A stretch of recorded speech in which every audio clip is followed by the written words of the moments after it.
I'm Soda. I'm Cookie. This is our podcast. And enjoy. Okay, so we're talking about a brief description about the Edinburgh Castle up in Scotland. Scotland. Yeah. It should be Scotsland. Anyways. But according to the residents and staff that work around there has been a couple of ghosts that you can catch wandering around if you're able to make it up there, including the little drummer boy who happens to be headless. I haven't gotten far enough to research into why he's headless, but he tends to enjoy little kids around his age more than he likes adults. There's also the ghost of the Piper, who people sent this boy down into tunnels that was unexplored because, they were super brave, had to use a little kid. But he'd go into these tunnels playing this flute so they could hear and know he's going good, and then all of a sudden, the flute music stopped, and they're all like, oh, fuck. Where'd this little kid go? And they couldn't find him. So eventually, the state kind of just covered up the tunnels, and we're like, hey, no, don't go in there, that's bad. And there was another ghost that I can't remember off the top of my head, but you can read about Edinburgh Castle on the website. It has that third ghost that I can't remember. It has photos. I'm gonna be trying to add YouTube footage and whatnot I can find with documentaries about the place as well as I go along. So, that'll be pretty nifty. Yeah, and we're going to be doing that with a lot of different topics that we talk about on here. So, another place that I really love and I want to visit really badly. It is also on our website. You can read more about it. Right now, I'm mainly going to be talking about Stephen King, but the Stanley Hotel, that's where The Shining was basically formed. And also, I don't know if anybody on here knows about the Estes method, but the hotel was built in Estes, Colorado, and Stephen King was on vacation with his wife, and they decided to go and stop there. They were on their way through the mountains, just like in The Shining. They decided to go to this hotel, and when they get there, they're literally the only people there because the whole hotel and staff are getting ready to shut down for the season, just close everything up. So they're literally the only guests in the whole hotel. And they end up staying in the most haunted room, room 217, and that is where Stephen King actually had a nightmare, and that's where The Shining came from. He woke up in a jerk and was sweating. He says that he had a dream that his 3-year-old son was running through the corridors of the hotel screaming his head off because he was being chased by a fire hose.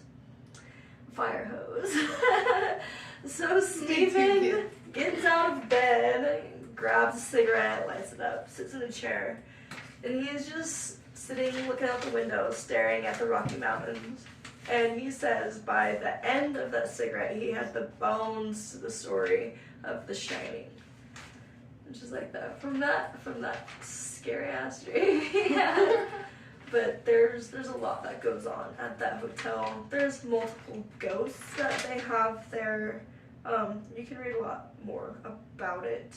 There's been a lot of famous people that have gone to that hotel and experienced some crazy ass things. Golden years were between the 1920s, 1930s.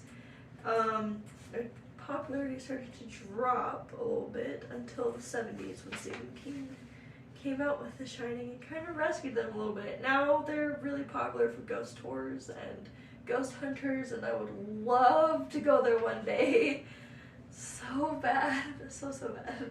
I've seen Sam and Colby and Celina SpookyBoo do a few videos there. He was actually talking about them and her ghost people going there. Yeah. I want to go so bad. That'd be amazing. Ghost children. Freaking. I must feel, because mirrors.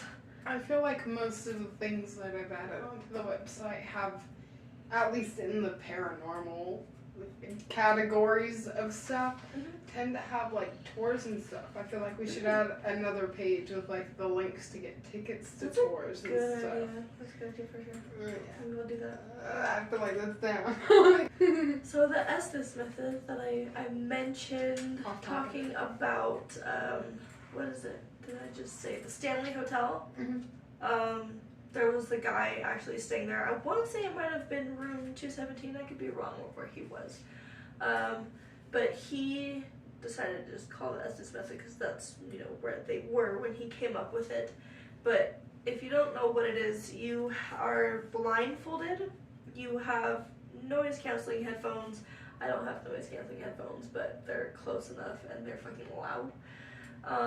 But usually, what are they connected to? EVP, EMF, I couldn't quite remember. But anyway, it scans through a bunch of different stations, right? Different frequencies and everything. And it kind of gives the spirits a way to contact you. And the other person outside of it is asking the questions. So you can't hear them asking the questions, you're only hearing what they're specifically trying to tell you.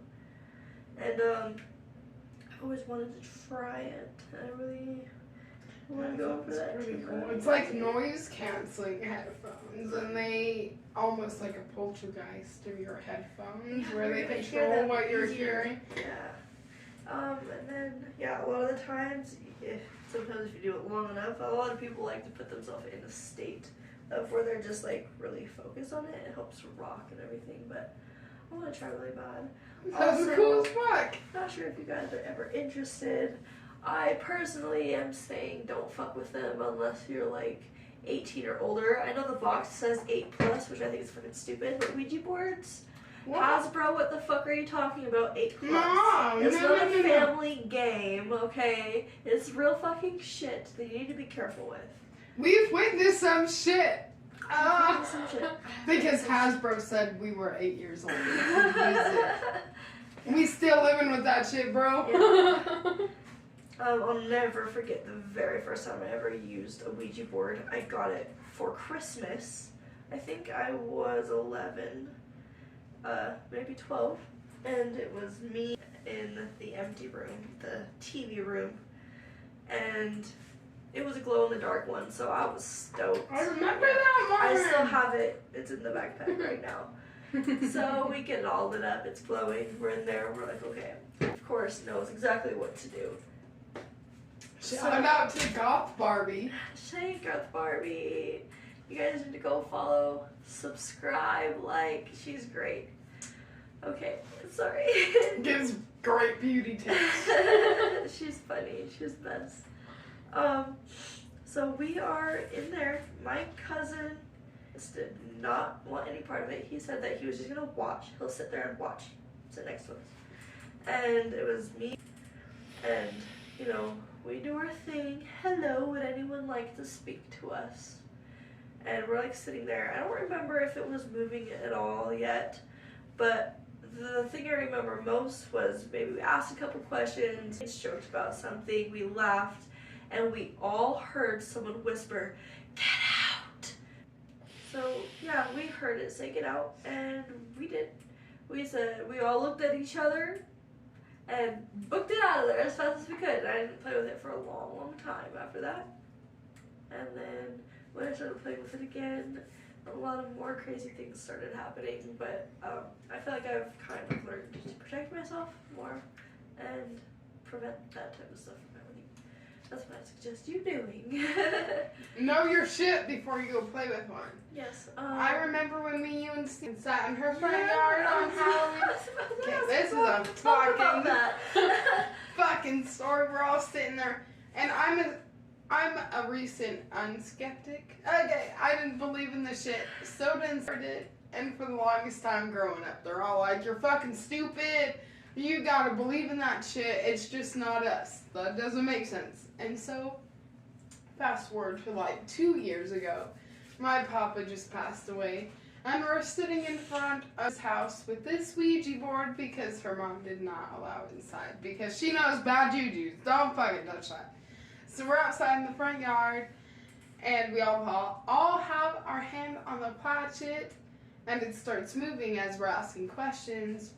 And then it does this like weird pattern. Doesn't make any words. It's like Z, B, D, P, C. And we're like, what? Like, none of us are supposed. So, I'm editing right now, and to me, it sounds like there might be something. I don't really have any of the equipment to see if there's anything there, but it sounds like something is off. Honestly, it kind of sounds like maybe a sink turned on or something, but I do gotta say, later that night, I kept hearing noises, like, all night long. It was kind of creepy. It does this, like, weird pattern. Doesn't make any words. It's like Z, B, D, P, C, and we're like, what? Like, none of us are supposedly moving it, and then it just flies off the board. I let go, because I'm not going to try to, like, expand. Yeah, I didn't say nothing because it just flew off the board, so I took my hand off. Not trying to get in people's personal space, like look at my butt so I can have. And so to freak out, and they're like, "That's a disrespectful goodbye. Like, put your fucking hand back on the planchette. Let them know you are sorry for saying or with dipping out without saying goodbye." And so I did.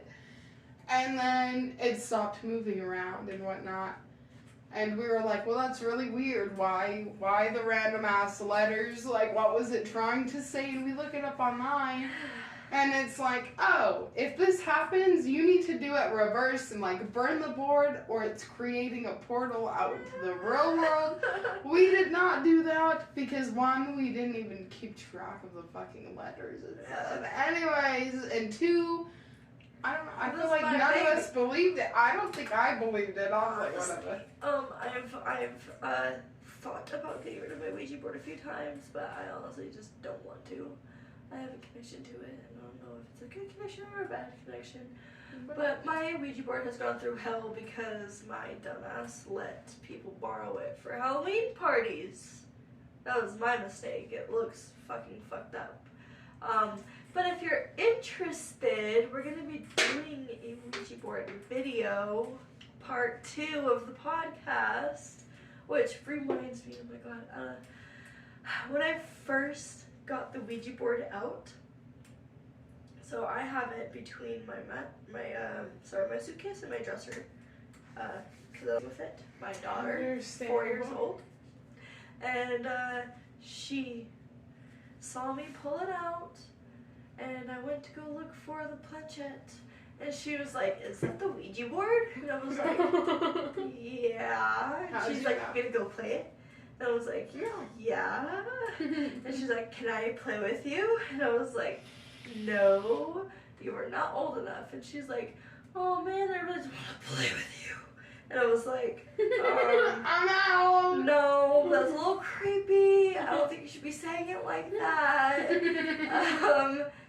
You're too young to be playing with it. And she's like, oh man, it'd be really fun to just play the Ouija board with you. And I was like, I don't think it's a good idea. You're being creepy. And she's like, I'm not creepy, I just want to play with you. And I'm like, that's enough of that. I'm putting it away. You're not playing with it until you're 18. Well, no. Like, no, you're not touching it. I don't care what the package says. And she's like, that's fine. Me, I'm going to go play the Ouija board. And I was like, no, you're not. Nana's not allowed to play with it, and Nana's not into it, and you're gonna stop growling at me. And she's like, but when I get big, I will play with you. I'm like, okay, yeah, when you get big, when you're 18, just then stop talking I will like introduce that it to you, but leave it alone for now. She freaks me me out every time it comes to the Ouija board, man. Could you imagine anything like that? I'd be like, come get me, the kids own this house now. Oh my gosh. Okay. They crazy. They don't need no demon to possess them. If they have the help of a demon, a bitch, someone fucking help me, I'm out. Okay, so we're gonna wait until It gets darker? Yeah, darker. A little later before we go do the Ouija board. We might Hey, do it but in a what couple if we different see spots. something really creepy?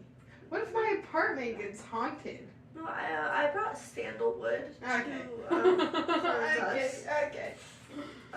Just make sure you bring a lighter because I forgot one. I have one. Okay. It's not white like they suggest, it's gray. Your lighter? Mm. Doesn't matter the color. Okay. I've heard a bunch of people suggest, because white, you know, it usually, I hate that stupid thing where like, oh, Kurt Cobain was found with a white lighter and this, Bro. that's dumb. No, For the majority but of the white time, is pure and innocent. when people are using things to cleanse, they're using a bundle of something, multiple things, and they use a torch to make things easier. It doesn't really matter what you're using light as long as it's smoking. If smoke goes out, then there's something fighting it. That's what you really gotta worry about.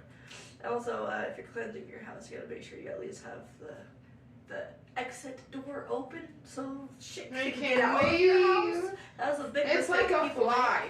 It's like, it's gotta be big Yeah. enough for it to leave. You gotta, yeah, it needs to get somewhere. But no, I just heard that white, just because, you know, it usually means pure and innocence. It always brings better vibes to have white when you're doing shit. That's their thing, I guess. Yeah, their thing. I guess unless you're Kurt Cobain. But,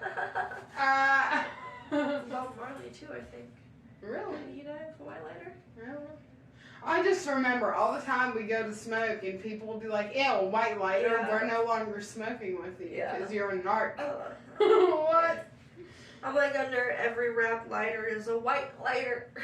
It's all white. Okay, yeah. So, we'll see you guys there. Interval music. Like, comment, share, subscribe. Oh, that didn't work how I wanted. Bye. Well, we were supposed to do the Ouija board, but somebody fell asleep, and it was very difficult to wake up. Ironically, she woke up at 3 a.m., but she said she was too tired to do it. So, I'm going home, and we're gonna do this another time. Peace.